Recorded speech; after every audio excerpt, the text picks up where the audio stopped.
ara nǹkan tá à ń sọ nìyí. Odidi ọba ìlú kan traditional ruler òun náà ti pawọ́pọ̀ pẹ̀lú àwọn ajínigbé. Bákan náà ló ń gbé mọ́tò rẹ̀ lẹ̀ fún wọn tí wọ́n fi ń lọ ṣe àwọn iṣẹ́ burúkú yìí tó jẹ́ pé tí wọ́n bá padà dé wọ́n ń bọ̀ wá fún lẹ́tọ̀ọ́ ẹ̀. Kí la kàn lórílẹ̀‐èdè Nàìjíríà? Bẹ́ẹ̀ ni pásítọ̀ kan náà wà láàrin wọn táwọn agbófinró tí wọ́n ṣe àfihàn wọn. Ẹ wò ó, orílẹ̀‐èdè Nàìjíríà yìí wọ́n ti sọ iṣẹ́ ìjínigbé wọ́n ti sọ di iṣẹ́. Kódà ẹ má ronú pé ẹ lè bá èèyàn kankan nínú iṣẹ́ ọ̀hún torí pé ransom tí wọ́n ń gbà ó ti fẹ̀ sí wọn lójú.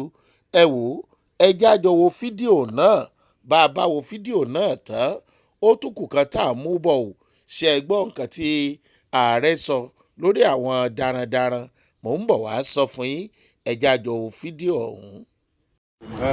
Aare, and is the one that gave out Lexus car RX 300 to the kidnap gang. That is how you usually do. You will loan out vehicles, give out vehicles to them. When those ones go out and they operate, after they finish operation, they will come and give in the booty of the operation.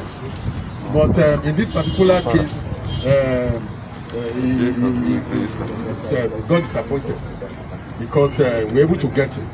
Of course, we had intelligence on him for some time, but we are trying to trail him to really get the right time that we are going to get him with the evidence, and here he is. Also, there is Ebenezer. Ebenezer, where are you? That's Ebenezer. He's one of those key members of the gang, and the pastor. Which one? Where are the pastor? Pastor, don't show your face. That is pastor. That is the operational leader of the gang. And AK-4, as I said, 4 AK-47s were recovered from them. This, and this were recovered. So, yeah. Oh yeah, hold on. Carry that one.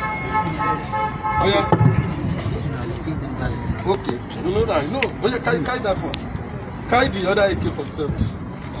And then the last one. The one to this one here. Oh yeah, carry. So, these 4 AK-47 rifles were recovered. These 4 rifles were recovered from this gang. In addition to these 4 rifles, this LA and this SMG were recovered. This LA and this SMG were, the 2 of them were taken from NDLA operatives. They were coming from an assignment sometime in May, and they were ambushed. One of them was shot, the other was injured, and their rifles were taken away from them. So these rifles have been recovered for NDLA, and in addition, they have arrested the suspects that committed this heinous crime. And from them we have recovered 120 rounds of live ammunition. 120 rounds of live ammunition, and the ransom of 4.2 million. Is the ransom of 4.2 million. And out of the ransom, a sum of 3 million was given to the Aare. A sum of 3 million was given to the Aare as payment for him to repurchase another vehicle, because the vehicle that he gave to the team was recovered by the police, and they thought that it's a lost thing, and for them to be in operation they have to compensate the Aare. So in so doing, they gave him a sum of 3 million naira in order for him to buy another vehicle so that they will still be in business. Of course, some of the monies were recovered, totaling 4.2 million out of the total sum of 7.5 million. Out of the total sum of 7.5 million that were taken from victims, they have recovered 4.2 million. And of course, those are various magazines, you know, and cartridges that were recovered. So outside this one, there are other cases, as I told you. There are other cases, case of recovery of vehicles, case of defilement, case of incest, and all that. So that is what we have there. And these are the suspects. Thank you. Thank you, sir. òun náà ni gbogbo wa ti jọ rí yẹn.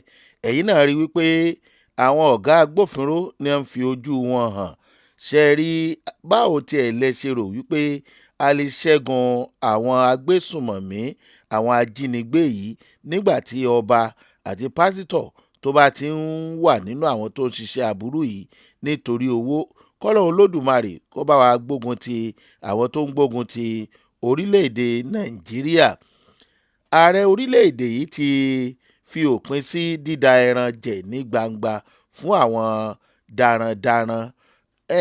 òótọ́ ni ohun dáadáa ni bó bá ti jẹ́ bẹ́ẹ̀ a jẹ́ wípé a dúpẹ́ lọ́wọ́ ààrẹ torí bí ìwé ìròyìn Daily Post ṣe gbé jáde tó ní federal government identifies 470 gazetted reserves moves to an open grazing.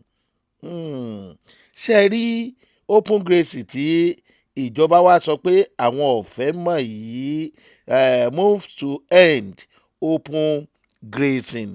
àwọn Fúlàní yìí ni a ní ìbéèrè tá a fẹ́ béèrè lọ́wọ́ ààrẹ. ṣé wọ́n ó gbọ́? ṣé ó rọrùn láti gbọ́rọ̀ bẹ́ẹ̀? ṣé wọ́n ó gbà? torí pé ààrẹ tó ní kò sí pàǹfì ìbọn da ẹran jẹ mọ́, wọn ò sì gbọ́dọ̀ da ẹran kọjá ibi tí wọ́n bá fún wọn.